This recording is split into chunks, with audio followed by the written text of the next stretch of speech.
Thank you, Ben. Good afternoon, everyone. As Ben said, my name's Philip Bloom. I'm the curator of the Chinese Garden, and I also direct our Center for East Asian Garden Studies. And it's my great pleasure to welcome you to today's talk, The Past and Future of the Huntington's Asian Gardens, presented by our very own Dr. James P. Folsom, better known to us all as Jim. And I'd like to thank the Justin C. Vanya Memorial Fund for sponsoring this and all of our East Asian Gardens lectures. So as many of you probably know, Jim is the Marge and Sherm Telleen and Marion and Earle Jorgensen director of the Botanical Gardens here at the Huntington. He's a native of Alabama. He holds a BS in botany from Auburn University, an MA in biology from Vanderbilt, and a PhD from the University of Texas at Austin, where he wrote a dissertation on tropical American orchids of the genus Dicaea. He's worked at the Huntington since 1984, where he first served as assistant curator of the Botanical Division of Collections, and then became director in 1987. And Jim sometimes jokes that that promotion was the most expensive mistake in the Huntington's history. I don't think it's an exaggeration to say that Jim has had a bigger impact on the Huntington than any single person since Henry Huntington himself. Through his leadership, the California Children's, Chinese, Kitchen, and Ranch Gardens all were created. The nation's only public center for plant science, the conservatory, was established. The Japanese garden was expanded. The desert garden has been renovated. The Shakespeare herb and rose gardens have all been reconceptualized, reorganized, and expanded. When Jim first began at the Huntington, the entire botanical division, including its library, was housed in mobile trailers. And so from 1995 to 2000, he spearheaded a $66 million effort called the Gardens Initiative that culminated in the construction of a state-of-the-art botanical center. And today that center includes everything from offices and classrooms to libraries and even a cryopreservation laboratory. Jim seeks to share the Huntington's gardens with everyone. He's been instrumental in establishing relationships with local plant societies and botanical artists guilds. He's created internships from everyone from high school students to postdocs. He leads basic botany classes for members and visitors. He teaches courses at Pasadena City College. He publishes a blog called Botany in Context, and he's created an amazing free ebook called A Botanical Reader for the Curious Gardener. And he even hires art historians to work alongside botanists. But I think no one is more committed to the democratization of knowledge, or what Jim calls citizen science, than is he. Not surprisingly, for his contributions to botany and public gardening, he's received numerous awards, including the Japanese Order of the Rising Sun with gold rays and rosette, and most recently, the American Horticultural Society's Liberty Hyde Bailey Award. For me, at least, one of the most remarkable things about Jim is that his passion for plants themselves is matched by his passion for plants in their cultural contexts. He reads historical treatises on botany and herbal medicine. He combs Shakespeare to understand the literary imagination of plants. He promotes East Asian stone collecting and tea practice as allied garden arts. He bakes bread, pizza, and paella in a wood-fired oven using oak harvested from our gardens. And again, he shares these passions with everyone. One of his most recent endeavors was actually a live-streamed bread-making session filmed in the Huntington's Ranch Garden with local bakers, each of whom was versed in a different cultural tradition of baking. Thanks to Jim's wide-ranging passions, everyone who experiences the Huntington's Gardens comes to understand that plants are not only the foundation of life itself, which is pretty important, but they're also the foundation of human culture. As many of you know, Jim will retire from the Huntington at the end of this calendar year. And when we asked how he would like his legacy to be honored, he replied with the typical practical foresight that those of us who work with him have come to expect. He asked that any contributions in his name be used to create an endowment to maintain and purchase equipment for the garden staff. a small assurance that as many remarkable achievements can continue to be shared properly with the public and with researchers. So today, in celebration of the recent opening of the Chinese Garden expansion and in anticipation of the future opening of the new Japanese Heritage House, Jim will share his thoughts on the past and future of the Huntington's Asian Gardens. So please join me in welcoming Dr. James P. Folsom. Philip, that was wonderful and way too much. Now, I hope they recorded that because I don't need a funeral oration anymore. We can just play that again and I'm happy. Thank you very much. Let's dive right in because I have a lot of images to show you. It could have been hundreds more, but I had to cull it down somehow. So we're going to go and I'm going to take you on a journey. I call it Journey of the Sun because there's something important about the daily drama, the daily progression of the sun, which of course humans, until more recently with Copernicus, somehow or another being at the center of the universe, figured that the sun did this magical thing. It just traipsed around over the whole sky in a single day and then came back to do it all over again. The drama was replayed on a daily basis. So the sun and the eastward origin of the sun is so baked into everything about the world around us, not just our cultural world, but even our biological worlds, that it's something we as modern humans forget to think about. We go out in the morning and all the telephone lines and telegraph lines and all of the structures around us take our attention away from the magnificent beginning of each day. And even worse, we've lost contact with the night because our nights are all splashed with artificial light and the confusion of urban life. We don't even pay attention to the fact that the early this month we had the harvest moon, the beginning, the harvest moon, which is the 8th month of the lunar year, the lunar calendar, and in a more modern context, on the 31st, we have yet another full moon, which is the blue moon then on the 31st. And those are just kind of these accessories to our world.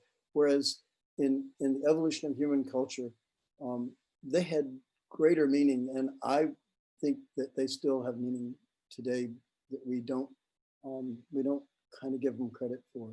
But put yourself on the moon for a minute, or in a space shuttle to be more contemporary, and look back at this Earth.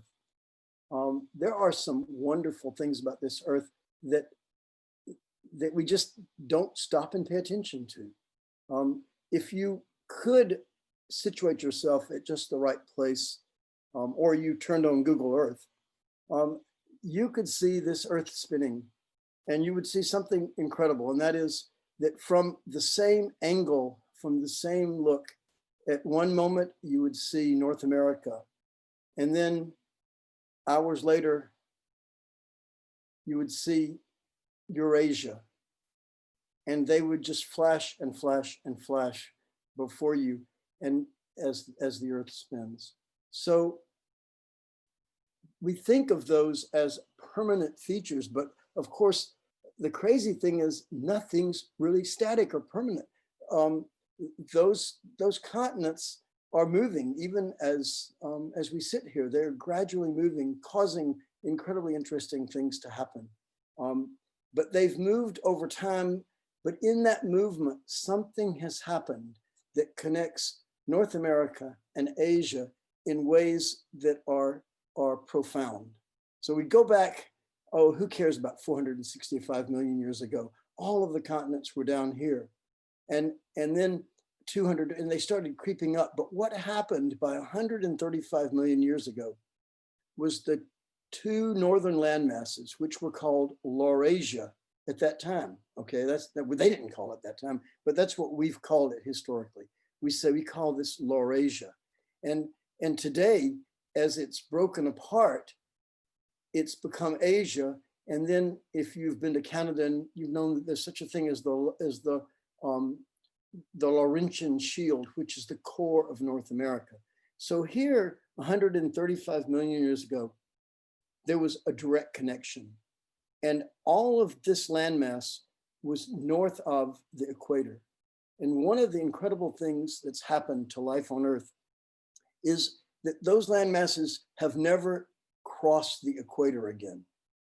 They have defined a piece of territory which today, though split into North America and Eurasia, remains connected both historically and really, partly connected by the fact that during this time period, from 135 million years ago to present, plant floras evolved that were totally related. And those floras remain related today. And one of the reasons, even with this forced separation, this divorce of the continents, they remain related is that they've had a similar experience. They've not ever drifted back over the equator, which would have wiped out those floras. And they've been through some hard times. North America was practically covered with glaciers during the Pleistocene. Asia was a little bit more protected, which is why today the ancient flora of Asia is richer than the ancient flora of North America. Now you're thinking like, what the heck is he telling us about? Well, I'm telling you this because the origins of the Huntington Chinese garden really have to do with this incredible northern flora, this north temperate flora, we call it, that teach us that the relationships between North America and Asia are profound, and they go back not just centuries, but millions of years. Here we are, 65 million years, and here we are today. And that geography, that location, which is location, which is so important to humans everywhere, is the tie that continues to bind us in many ways. For example, we are separated by this massive thing, the Pacific Ocean, but surrounding that ocean, we have the Ring of Fire, all of which relates to that tectonic movement and the movement of those plates. So that's one of the many ways that we have a relationship, a native relationship to Asia. And then we have this other crazy thing. So here we are in Los Angeles, and that green arrow is indeed the 34th parallel. Well, I could take you on a whole trip around the world piece by piece, but I will take you, we'll zip over to Xi'an. And here's that 34th parallel. The people in Xi'an have had the same day, exactly the same day as we are having. Okay, because they're spinning, their sunrise and sunset are approximately the same. There's a lot of other differences, right, about where they are in the world, but we share that day. We share that day with the island of Naoshima, which is the 34th parallel, runs right under here. So Naoshima is just barely north of Pasadena on the world scale. And this pumpkin, which is hoping to go back home to North America where it's native, if it could swim the ocean along a parallel, it would end up in Santa Barbara or even closer. So there's this relationship, and it's even weirder. It's kind of head spinning because I'm sorry that the book misspelled Washington, but we are also all spinning at the same rate. The people in Tokyo and Kyoto going a little bit faster because Kyoto is a little bit south of Tokyo, and Oklahoma City, they're whirling around at about 850 miles an hour. We're going faster yet. Los Angeles, Kabul, Xi'an, Hiroshima, we're all spinning around. Of course, we don't perceive it, but we're going at 860 miles an hour on the surface of this earth. And so this band of these, there's Shanghai and Mobile, okay? And it's even stranger yet because the landmass of China itself, for example, is not radically different from the landmass of the United States. This is a map that just is a curiosity for sure, but it shows the US dropped on top of China at exactly the same latitude and longitude. Now, there's a lot of differences and a lot of similarities here. One great similarity, of course, is that now you can add a Korean peninsula and Japan right here, right off the coast, but both countries have an oceanic eastern border. What's different is that China, of course, abuts mainland and mountains here and does not have what we have, which is an oceanic western border. And therefore, China has no Mediterranean climate, which defines all of California in this zone. But China and the US both have this eastern, they both span a similar range of latitude, and they both have desert and cold inlands and properties that make them incredibly similar. Similar enough to where the plants in China are the best plants for North America if you're bringing plants over. And in fact, where the Chinese garden starts is it starts with the fact that the garden heritage of people in North America, which in California it's a bit different. We have Australian and other heritages we can lean on, but in the middle of the country especially, the major garden plants were not selected by Europeans. Those plants were in nurseries being cared for and loved and selected by Chinese and Japanese and Korean horticulturists 800 years ago.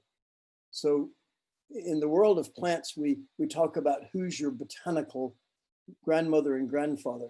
Well, if you are a gardener in the Midwest, your botanical grandmother spoke Chinese because that's the person who cultivated, loved, and cared for the many plants that you grow, from peonies and wisteria to daylilies, forsythias, and all those incredible plants that populate those gardens. So that's the origin of the garden. We wanted to celebrate the importance of the congeners, the vicariads, we call them, the Asian plants that were in horticulture hundreds of years ago that have come back to this parallel world of North America and found a home here. And we wanted to celebrate that because it's such an important thing. We found out that it was a lot richer than that. The context was much greater, and there was a lot more to celebrate and to learn than simply where the plants came from. So back to our view of these two worlds, and let's just look at some of the parallels. For example, in some of the ancient plant groups, and you see this over and over, this is not just once, but the genus Nelumbo, which is the sacred lotus, right? Well, the sacred lotus is native to this Asian part of the world, into the tropics. The only other species in that genus, Nelumbo lutea, is native to the eastern US. This pattern, we call it the pattern of vicariads, shows up over and over. For example, this is the American liquid amber, which many of you have as fall color in your gardens. And this is the Asian liquid amber that we see growing in front of the library at the Huntington. Plants that we think of as really important to us are from Asia, relatives of Parthenocissus, which is one of those vicarious groups. This is a Korean version of Parthenocissus, but there is a North American version. And then Boston ivy is from Asia. And then of course, peach, which was so quickly introduced and valued by groups in North America that by the time the English settlers arrived, peach was already being cultivated all over the East Coast. And they thought perhaps it was native to this country. No, it had been introduced earlier by the Spanish, and it comes from China, even though it's called Prunus persica. Those plants tell us something about this great north temperate flora that's unique to that flora and really important for us in establishing our gardens. And that is that this is where fall color happens. Fall color is almost singularly a product of the North Temperate, or a characteristic of the North Temperate flora. And I won't get into the explanation of fall color. That's a totally different lecture. But it reminds us that the gardens that we're replicating are seasonal gardens. The Huntington may be the only garden, public garden in California, that has purposely created landscapes that go deciduous, that are seasonal. And that's because seasons are spectacular and seasons are important. So this is fall in our Japanese garden last year. Now, not every fall is going to be this nice, but we are building a fall landscape that stretches from the Chinese garden all the way through to the Japanese garden. And there'll be only one place in California where visitors can go and relish that incredible beauty of fall color. And its fall color, of course, is not just the foliage, it's in the fruit. So that's one of many aspects of this flora that kind of holds this together. You can go to Asia and you can see this exactly. Fall color is a big deal in Asia, and spring color. So here's spring in our sister garden in Suzhou, and here's spring with Japanese cherry trees in Washington, D.C. And spring is not just cherry trees. Spring is the flowering of the willows and all the many things. And here's spring at the Hiroshima Shrine, spring in Kyoto, where trees, no matter how ancient they are valued.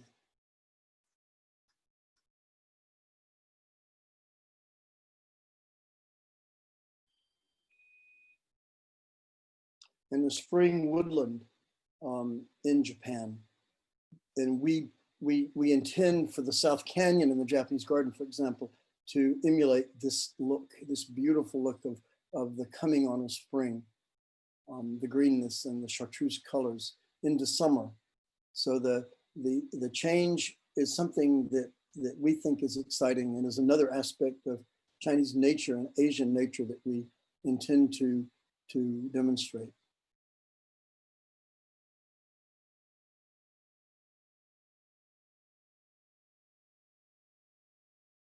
So all of these plants you're seeing, we've gone to China, we've gone to Japan, we've worked with so many specialists, and these are prototypes that give us some ideas of the kinds of scenes and the kinds of experiences we hope to create.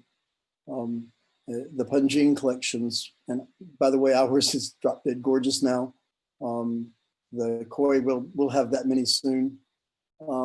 So Earth and the fates have spun these worlds together. It's not the way it was 200 years or 300 years ago. The worlds now overlap and are all mixed. And so this is outside the garden of the unfortunate politician, our sister garden in Suzhou. And here we are on Valley Boulevard right here in the San Gabriel Valley. I just love this. The Pacific Ocean is just the very peaceful. Of course, we know it's not that peaceful.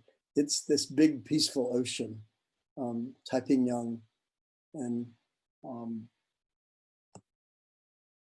so in the spinning of these worlds together, the Huntington has become one of the great meeting places of cultures.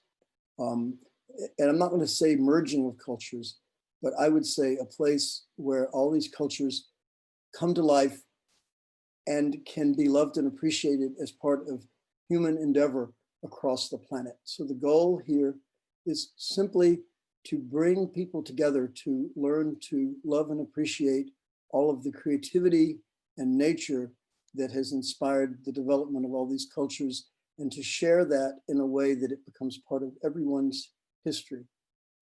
So let's look at the formation of the history of our particular gardens. Let's start in Liu Fang Yuan, the Garden of Flowing Fragrance, where we work together to bring us all together. And I'm going to back to some old pictures. I could bore you senseless with images of the building of this garden because I have thousands and other people have hundreds and thousands. And we have documented it, not as fully as some person who's going to do a movie, but we have wonderful documentation of the people, the processes that went into building this garden. And some things just, they're magical every time I look at them, like the way these intricate paths were laid out in a very systematic way and then infilled into their artful presence. And of course, being on that ring of fire, we had to also worry about earthquakes. And so we have built things in a way that actually is making its way back to China. We worked with our counterparts, with our collaborators, design and construction collaborators in China. And we decided that we have these earthquake frames inside all the structures, but we knew that was going to be a problem. And there was an incredible thing that we did. We took the most complex building corner in one of the buildings, and we sent those plans to China, and they built the structure, the wooden structure, as you would build it traditionally. And then we had a company here build the metal frame that would have to go inside that, and we shipped that to China so they could see the challenges. And we have worked out that in a way that I don't think anybody else on the planet has, such that our team of architects, both Chinese and American, and our team of engineers know exactly how to make these structures blend together so that we satisfy American codes, and at the same time, we keep it as traditional as possible. And here's that wall going in. These stakes are here because that wall has an incredible cap of tile, all hand done. Here's the tea house pavilion as it was being built and decked out.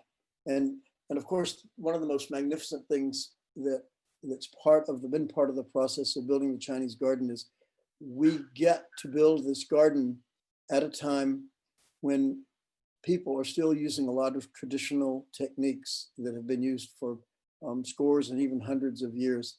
So the structure in our Chinese garden is not full of a bunch of styrofoam that's been plastered over. All of the concrete work reflects the kind of work that's been done in China historically, and even to the point that the craftsmen who came used very traditional tools and taking untraditional methods. These are columns that surround the steel, and all of this had to be massaged into its final nature. So everything's covered, all the corners. You can see how complex that is. And that wall that we call it we don't call it a dragon wall because that would be too obvious. We call it the wall of colorful clouds, knowing that you will all know that dragons live in clouds and that dragons are good things because they bring rain. So since you know that, then when we call it the wall of colorful clouds, then you will know that we're making these illusions. And so all of that's hand built, hand layered with tile on the inside. It's a magnificent thing. It was a remarkable learning process, and people have been with us. Che got in the project early. This is Che Zhao, who's the Panjing artist, and he came in as a younger man as a volunteer. But as soon as we opened the garden, he was the first gardener and technician we hired to help take care of this landscape. So here we are as the garden is coming together in 2008. June, of course, has been with us throughout the project and has been the guiding light on keeping the garden purely relational to the history of China and the aesthetic history of China. And this young woman was the translator through all 4 phases she came back time after time after time and did all the translation. Here's one of our early designers. This is the first team of people.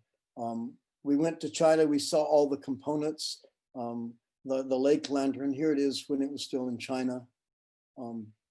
We had openings, we've had a series of openings, and we've always been blessed by having propitious animals show up at the last minute, including the fact that at the opening of the main garden, cormorants came down and ate every koi in the pond.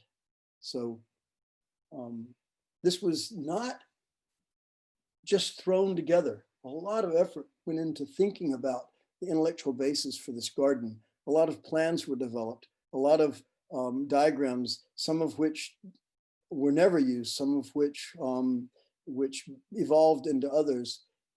Scores of plans and a lot of effort. For example, all of these designs are done in China in metric form, and then they have to come to the US where we quaintly and almost stupidly remain stuck in English measurements, whereas the rest of the world is doing things metric.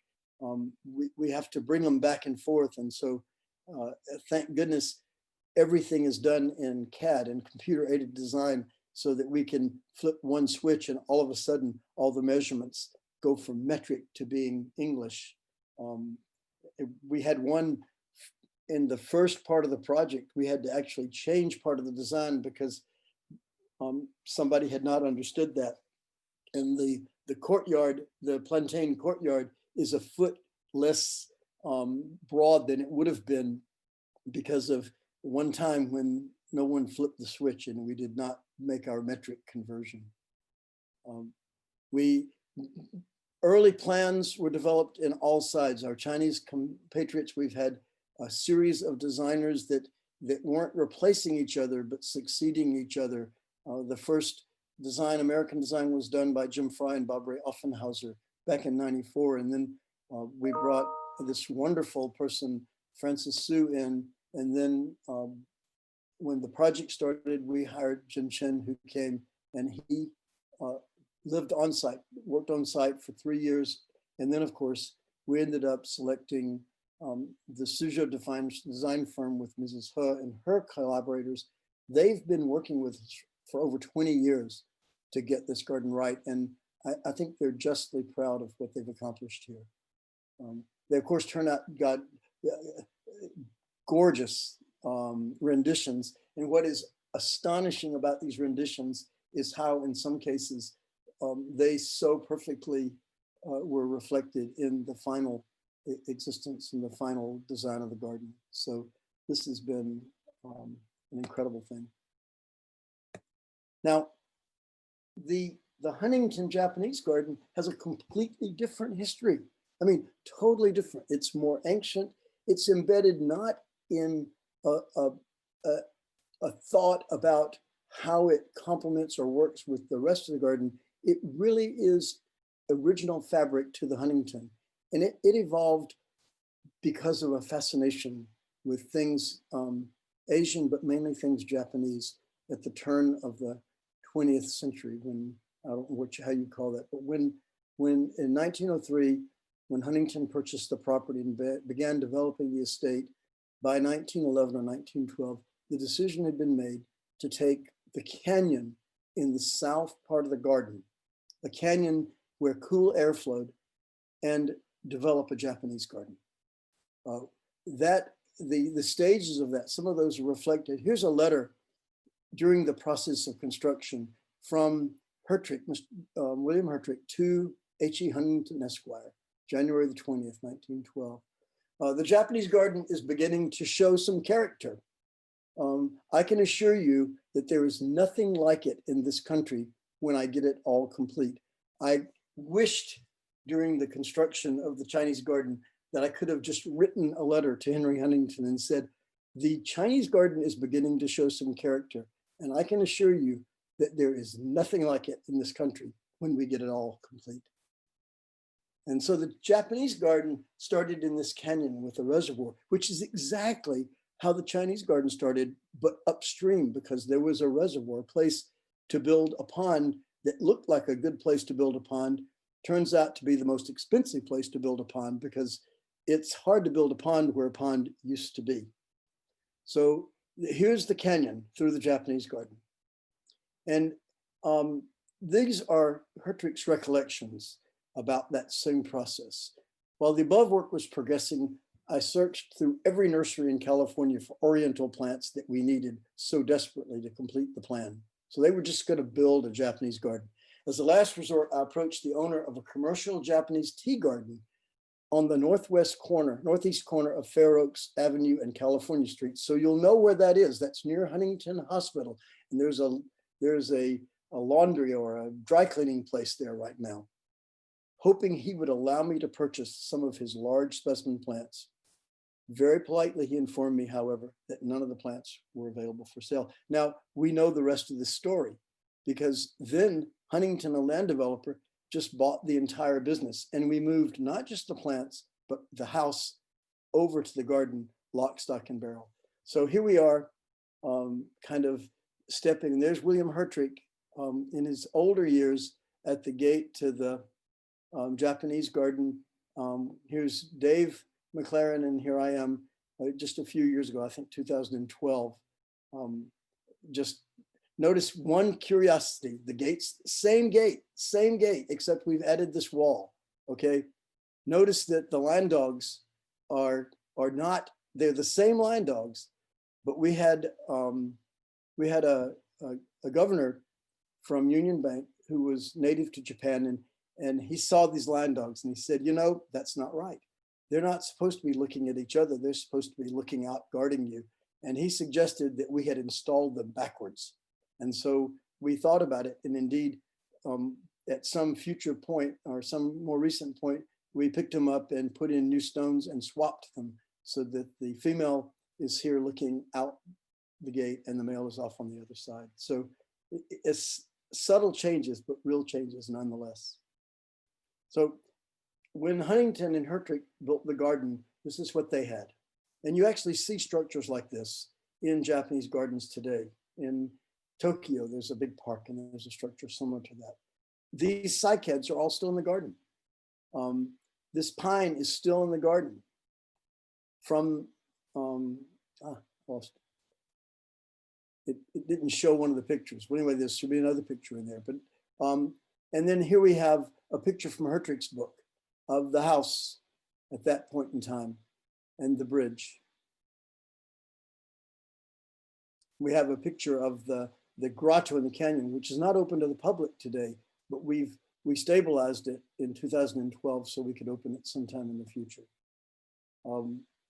When Hertrich built the garden, all of the structures, not the house, but all of the out structures were painted vermilion. So this is a picture of the bell tower and the gong that was acquired from the sea captain, and then it was painted out brown. So this structure is yet to be restored. And when it is, we'll strip all the paint off. Underneath this coating of brown, there is yet an ancient vermilion coating. Until I came, the bridge was known for its startling vermilion color, and the small bridge, and there had been torii gates and everything. So there are many reasons, I will not get into that color was lost, but that's the bridge today. Someday when I'm gone, if people choose to, you're welcome to paint it vermilion again. I happen to think it looks better naturally colored. Ah, here's that picture I was going to show you. This is looking across the way. And here, coming back and looking back toward the house, that wisteria is still there. These cycads are still there. A lot of the trees, of course, have transitioned out. But in the restoration of the garden in 2012, everything that was original to the garden was kept. So this is how the garden looked. The house was in bad repair. Around by 2000, the house was in bad repair and it needed help. Hertrich had seen a very different house, a house constructed by Mr. Kawai, who reared his entire family here in Pasadena. And he built the house, the bell tower, and the bridge. And all of that work was done in around 1912 to 1920, but by 1950, it was in bad repair. And we were fortunate that a local group, the San Marino League, got involved. After seeing the Japanese tea house, Mrs. Larson and I are most enthusiastic about its possibilities. So after World War II, the San Marino League got involved and helped us restore the house. There were so many characters involved, but the person who really carried the water for this and has been so important to the history of this garden was Mary B. Taylor Hunt. And she had lived through the time that the Japanese tea house had gone into disrepair. And one of the reasons it went into disrepair was that during World War II, they changed the name of the garden. It was not the Japanese garden. It suddenly became the Oriental Garden. But you saw in Mr. Huntington's letter, it was built as a Japanese garden. After World War II, by 1957, once again, the San Marino League was involved, Mary B. Then Mary B. at when she crossed 100 as a gardens governor. In the 50s, when they opened it up, here's Mrs. Matsuyama. We had the Urasenki, the headmaster of the Urasenki School of Tea came. Mrs. Matsuyama was a young tea instructor in 57 from the newspaper clippings. Here's Mrs. Matsuyama just a few years ago when she conducted yet another tea ceremony in the house 50 years later. The Huntington house had stood forlorn in the Oriental Gardens. They were still calling it that. The library is now restored to its gentle beauty. Classes have been held, demonstrations, flower arrangements have been on display in the house since 1957.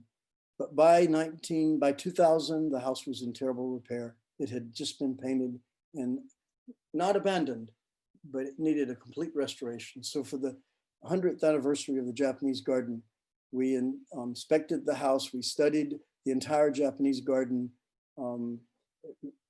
we digitized the entire structure. Mr. Nakamura and his team came over to consult with us from Japan. Kelly Sutherland McLeod, who's hidden in this picture, took on the job as the architect, restoration architect. And the house was completely restored, and it's truly spectacular. At the same time, Mary B's gift to the garden had suggested that the trustees and she had agreed there would be a tea house.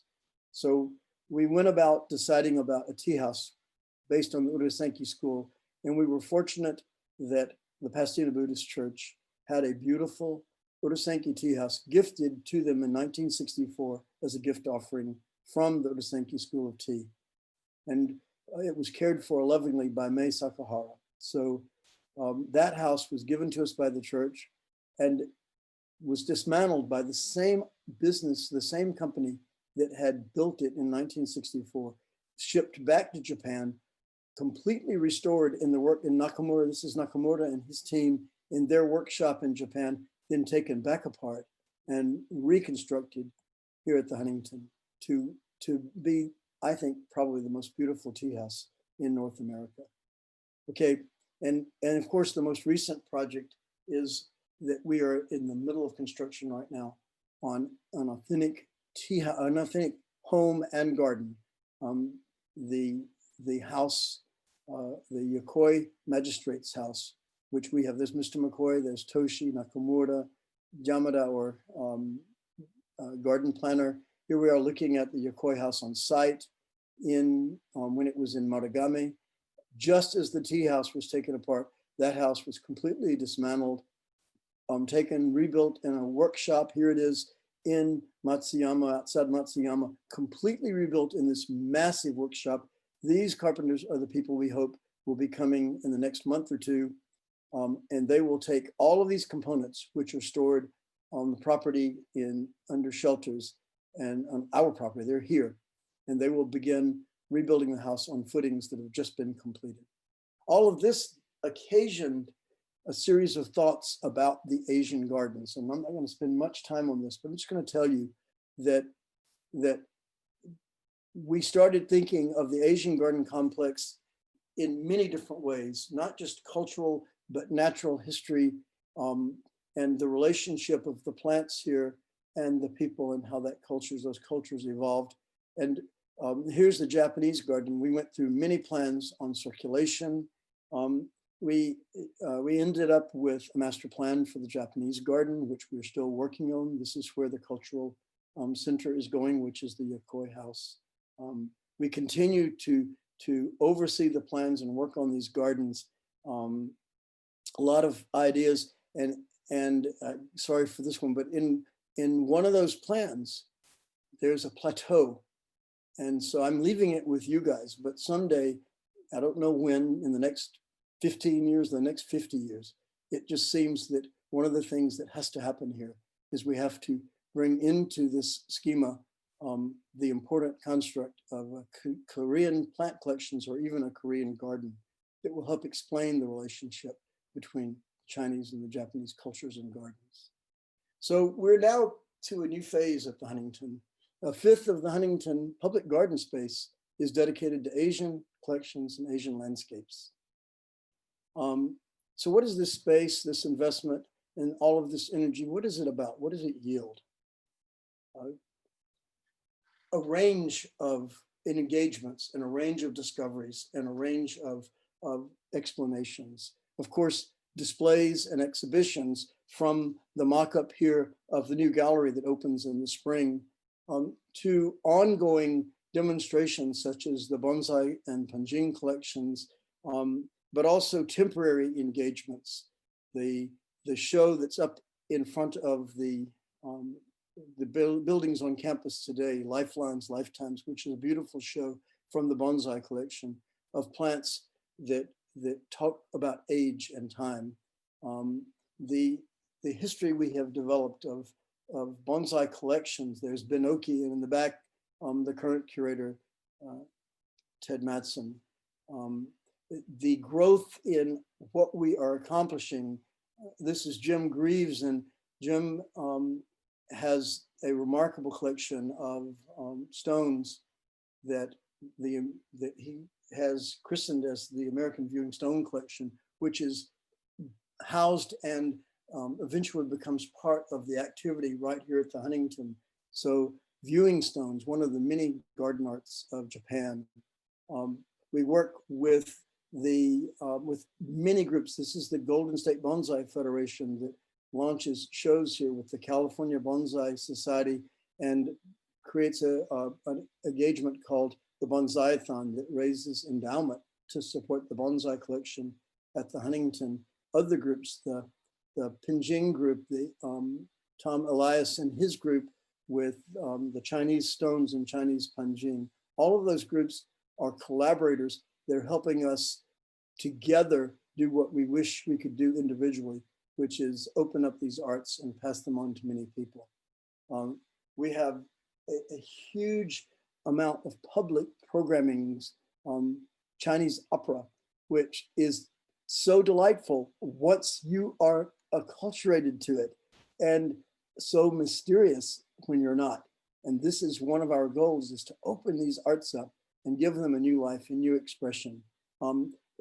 Easier, more accessible ideas, Chinese New Year, people working to plan all these things and make them come together. We had a stunning series of engagements with Stan Lai, Night Walk in the Chinese Garden. We work with our education division to put together school and family programs that will only continue to grow. Look at here, this one, you can see how this was back when we were building the current garden. For years, we've had an association with this wonderful grade school that teaches American and Japanese languages. And they came every year until COVID and would perform this incredible dolls festival in life. The dolls, of course, we have a doll set up we put up every spring, but they would bring it to life, and it was just charming beyond belief. And, we have visiting artist programs, and this is ongoing because we have an endowment for this from the Cheng Family Foundation. And this year was just remarkable with Tang Qingyan. He just went overboard. He created this incredible banner display in the pond, but then a remarkable video.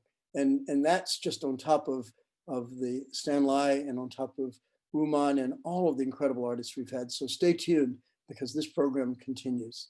Of course, we have lectures and symposia, and that's been going on for more than 10 years. This is not something new. This is something rich and extant. And it really is the only series of lectures like this, I think, in the world. So the Huntington has become the place for interest in all of the crafts, ideas, cultures associated with nature, with gardens, and even to things like publications. And through endowment, we have the Center for East Asian Garden Studies, and that becomes the nexus in which people are encouraged to contact us, and we intend to be that solid stone in that island of possibilities, a place for people to come, a place for people to pass through, and a place for people to take initial steps outward in different directions. So the future, the past of the Huntington Asian Gardens is pretty easy. I can document that in photos. I can tell you the names of the thousands of people who have made this come into being and the thousands of collaborators who work with us. The future, I can give you an inkling for all of the wonderful programs that we have put together over the past 20 years, and actually since the first Ikebana classes in the 1950s, have built and built and built to the point that now we have the capacity to reach out to a broader world and make the incredible garden arts and the cultural history of Asia something that is not exotic or rare. It's a treasure that is shared by the larger population. And I think that would be my goal for the Chinese garden, the Japanese garden, and in my mind, a future Korean garden at the Huntington. So I'm going to stop sharing and give it back to you guys. Okay. Thank you so much, Jim. On time, 50 minutes as promised. Perfectly on time. And we already have a bunch of questions. Okay. So let's start with the big question first. What makes a Chinese garden Chinese and what makes a Japanese garden Japanese? What's your take on that? What I think about that, first off, China's a big country. And in that historical, I mean, China is not just like this narrow thing called China, right? China is this overwhelming culture that has so many variances. Even Japan, which is on an island that's not so big, right? On a series of islands, has this remarkable depth in culture. So you can pick and choose. We picked and we chose. We decided that we would go with, I would call it the Venice of China. At least in the garden, we would go with a style. We have not replicated any garden, but we would go with a historical style that we think represents an important point in the development of Chinese culture and Chinese living. You know, these are built spaces for living. These aren't just gardens for you to go gawk at. So we decided that style. That then impacted as we went back to the Japanese garden to restore the original one. We had to then make a decision. What do we want to do with this garden that will not confuse people that we're viewed into the Japanese or the Chinese garden? So there are a lot of subtle differences, and I've read a lot of books. There are different ways of approaching the materiality of nature in both Chinese and Japanese cultures. And once again, you can find in Japan something in its history or presence that feels very Chinese, and you can find things in China that feel very Japanese. So they're big cultures, they're big, rich cultures. And yet we did try to select some constructs and concepts and models that would make it. I'll give you some examples. Okay, you won't ever see a lawn in the Chinese garden. We use lawns in the Japanese garden to kind of mimic moss, but also because you see lawns in Japanese gardens. You will not see us shearing shrubbery into like they have hairnets in the Chinese garden. It's going to be left wilder and more pruned into or even exaggerated. Whereas in the Japanese garden, you're going to see things more controlled. Refined is one word, but it's not a great word because all of that is refined. You won't see white plaster around the Japanese house. The big mistake I made was when I took the red paint off the bridge. I didn't take it. Andrew did all that work. I just said, let's do that. Okay. Everything I say I did, somebody else did it. I just stood back and cheered. But when we took the red paint off the Japanese bridge, I made the mistake of just saying to people, oh, don't worry. When we build the Chinese garden, you'll see plenty of red paint. Well, there's no red paint in the Chinese. I was so wrong. I didn't know that bridges in China are almost all stone. Wooden bridges are uncommon and they're not painted red even when they are there. So yeah, we live and we learn. But there are differences, and we try to keep them to where there's a style about each garden that makes it seem more unique. Okay. Questions? There were 10 questions? There are lots of questions. Let's go to a much narrower question. Can you speak about the many sweet olive trees throughout the Asian gardens? Oh, yeah. Actually, there are mainly two. There are many, but I will tell you, you might not know a wonderful friend of ours, Ishii at San Gabriel Nursery.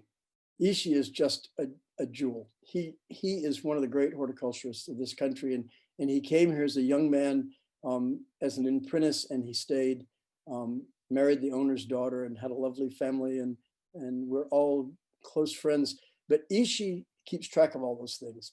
So there are tea olives. Remember, tea olive is in the olive family. It's truly an olive. Okay. The genus is osmanthus, which means fragrant or smelling. So tea olive has, by the way, Kinanthus is in that same family, as is jasmine and olive and ligustrum. So it's a family of plants that all have white fragrant flowers. Okay. So there are some selections of tea olive that bloom in the spring, and that's it. Ishii had found one that reblooms, a white one. And so that one, I bought every plant that San Gabriel could ever propagate of that one, so we could have rebloom in the garden. But what was more interesting is there is sometimes called a separate species, Osmanthus aurantiacus, which means golden. There is a different one with golden yellow flowers that smells peachy. It's got this mature, ripe fruit smell about it. And that one is unbelievable. The one that we are using in the garden was at our house. I live in the house that was built for William Hertrick, and planted in our little patio area is just about the best form of that you would ever find. And so I carried cuttings, scions of that to Ishii many, many years ago, and he grafted them all. And then when we built the Chinese garden, I bought them all back. And so there's a wonderful golden flowered one, rich, almost reddish color that is just a different fragrance. So we've got that throughout the Chinese garden. And then if you go into the market, you'll find yellow ones that are golden, that are nice, not quite as nice as this one from our garden. So yeah, there's several different forms. They're all pretty much the same species. They call them tea olives because, at least in the US, because camellias tend not to be very fragrant, and these grow well with camellias, and people in the East always planted them in their camellia gardens to provide fragrance to the garden. Okay. So a very much larger question. If you could step back 10 or 15 years and rethink what the garden should be and look like, what would be different? All the gardens, or just? Let's maybe limit it to the Asian gardens, but I would certainly, it's not what could be different, it's what we haven't done that I wish we could do. I certainly would have taken a bolder move to build the stream system from the top to the bottom. We've got a lot of future recirculation streams that would be a lovely addition to the garden. And I would have I can't, right off the top of my head, I can't think of anything that I would get rid of. I can tell you that my mind has changed a lot over time. For example, I was going to put the tea house at the bottom of the garden, and I was going to pick up the bell tower and move it up to where the tea house is. That was where I started, and Nakamura talked me out of that. Mainly because he wanted that site for the tea house, but also because we decided to keep the original fabric of the garden as Huntington had known it. So we decided to leave the bell tower where it was, which was distant from the house. Yeah, there's a lot of decisions, and quite honestly, my mind can be changed by a better idea at any point in time. So even with how firm I am on my construct of the garden, if you came to me with this dynamite idea that was an improvement, I will throw away a bad idea in a minute for a better idea. So. Great. Can you talk a little bit about the relationship between our Chinese garden and the Portland Chinese garden?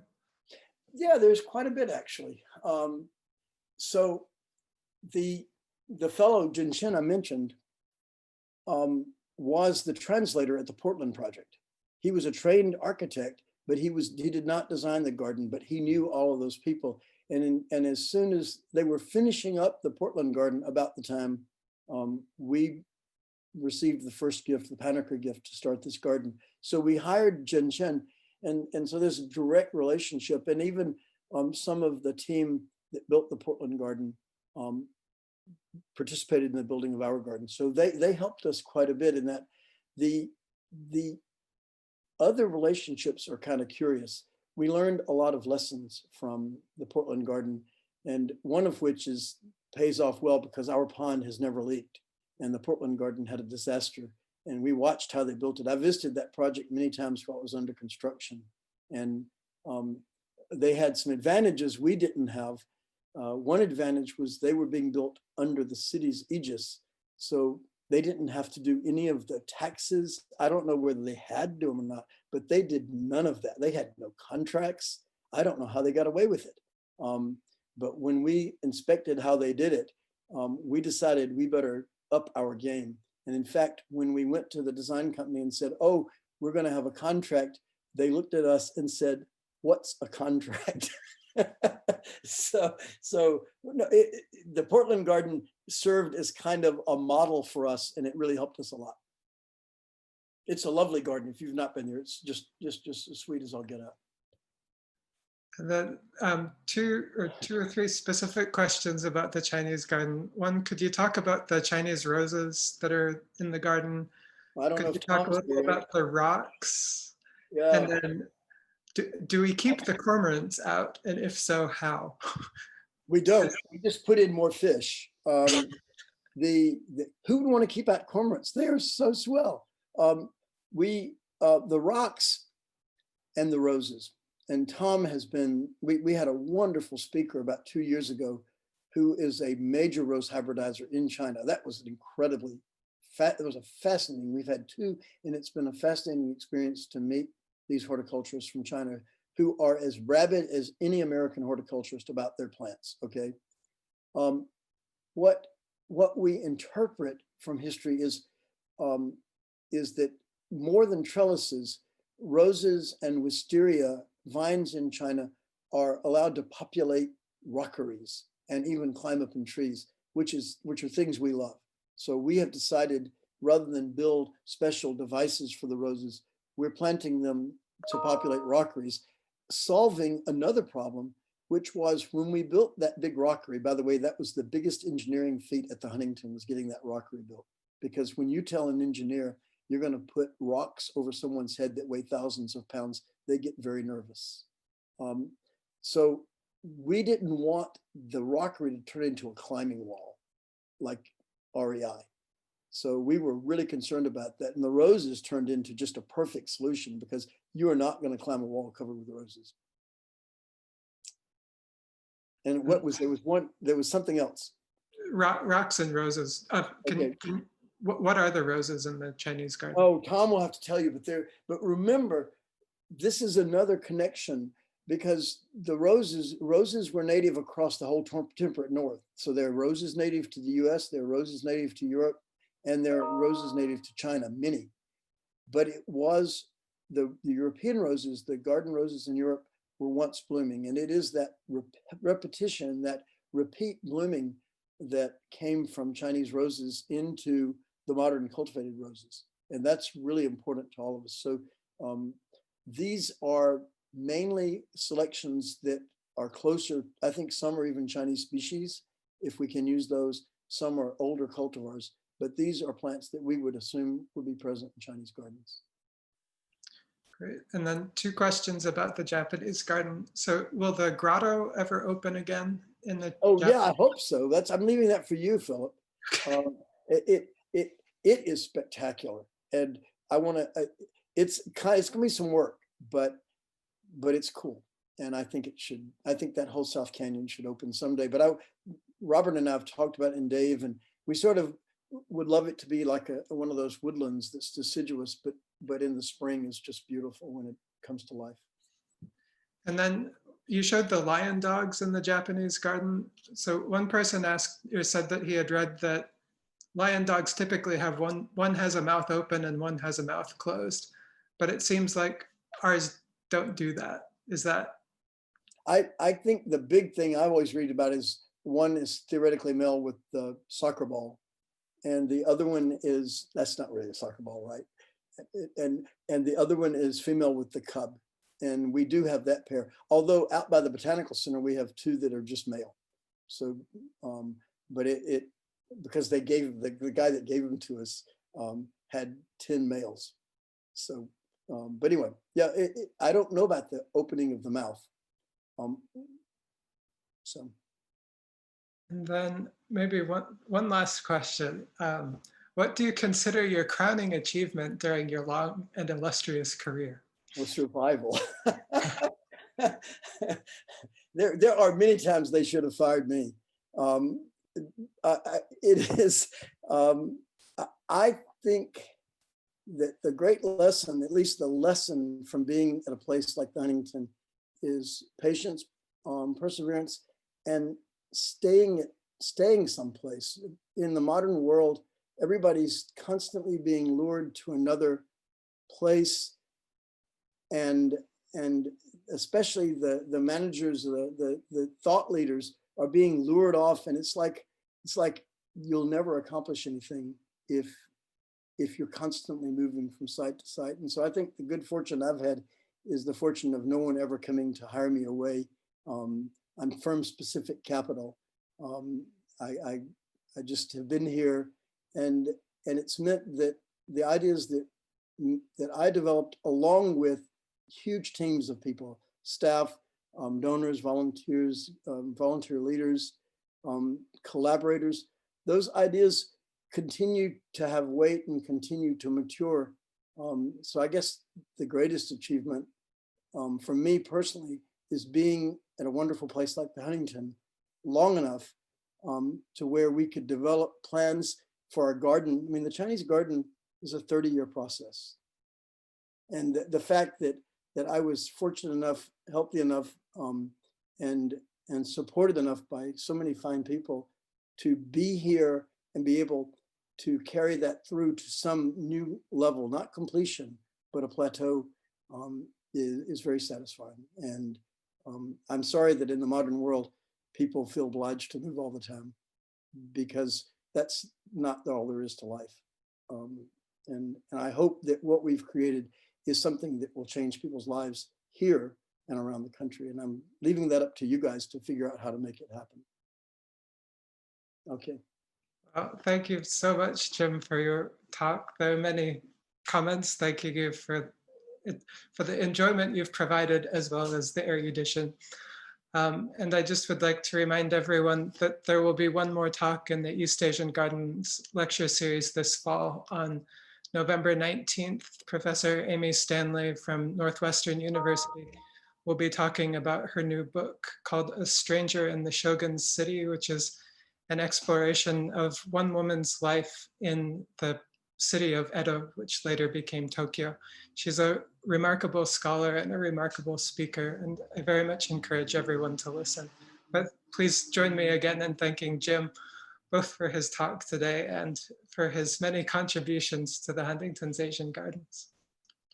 Thank you all very much. And Philip, thank you for that gorgeous introduction. I've never been treated to such a spectacular series of fineries. So thank you very much. My pleasure. It's what anyone in the Botanical Division would have said. Okay. Thank you, everyone.